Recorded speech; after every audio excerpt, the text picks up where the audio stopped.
Buenas tardes, mi nombre es Sosa Jiménez Carlos Gabriel, mi grupo es el 608, mi número de lista es el 37 y hoy les vengo a hablar sobre los conflictos étnicos y de migración como consecuencia del neoliberalismo.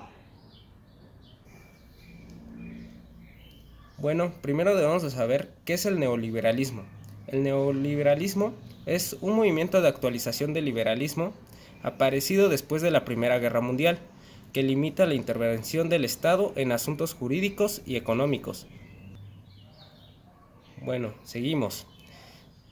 Para comenzar debemos de saber también qué son los conflictos étnicos. Un conflicto étnico es un término sociológico para definir cualquier enfrentamiento de naturaleza violenta, bélica o militar entre dos o más grupos étnicos, es decir, grupos de personas de diferentes orígenes culturales, religiosos, raciales o geográficos. Bueno, aquí vamos a ver algunos ejemplos de conflictos étnicos por consecuencia del neoliberalismo. Primero tenemos la pobreza, desigualdad y racismo. Bueno, en el primer punto tenemos el ciclo neoliberal instaurado al inicio de los años 80 del siglo XX en todo el mundo, en los países de América Latina con significativa población indígena.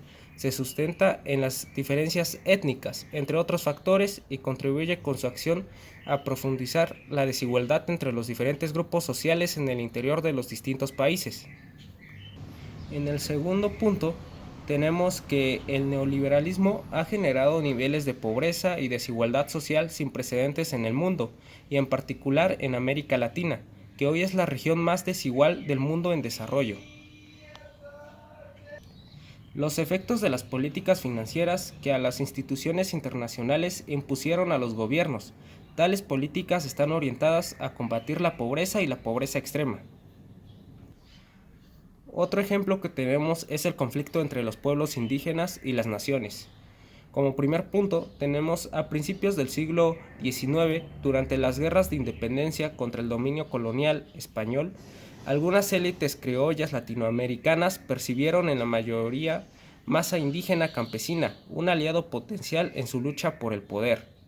Como segundo punto, tenemos que la capacidad para construir naciones por parte de las élites criollas latinoamericanas ha sido, en general, muy limitada. Ellos justifican su incapacidad por la presencia de los indios y por resisten a asimilarse a la cultura moderna que los estados imponen como forma superior de vida. Como tercer punto, tenemos la ideología racista elaborada por los blancos convirtió las diferencias culturales entre blancos e indios en diferentes biológicas. Otro ejemplo es la globalización y derechos indios. Como un punto que tenemos acá es el conflicto entre Estado Nacional y los pueblos indios.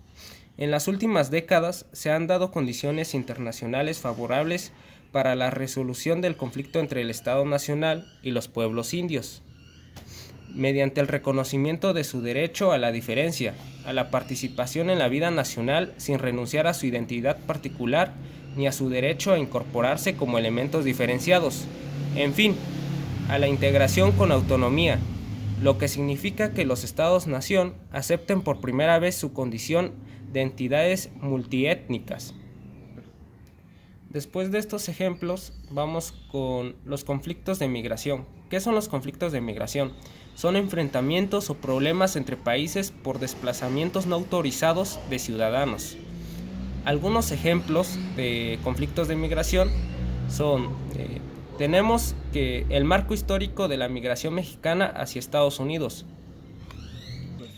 Bueno, aquí sobresale la conflictividad geopolítica entre Estados Unidos y México, cuyo signo más evidente es el cierre de fronteras, la criminalización de los migrantes, así como la depresión económica en Estados Unidos.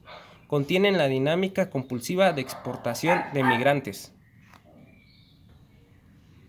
Por último, tenemos como ejemplo la problemática migratoria en los países andinos.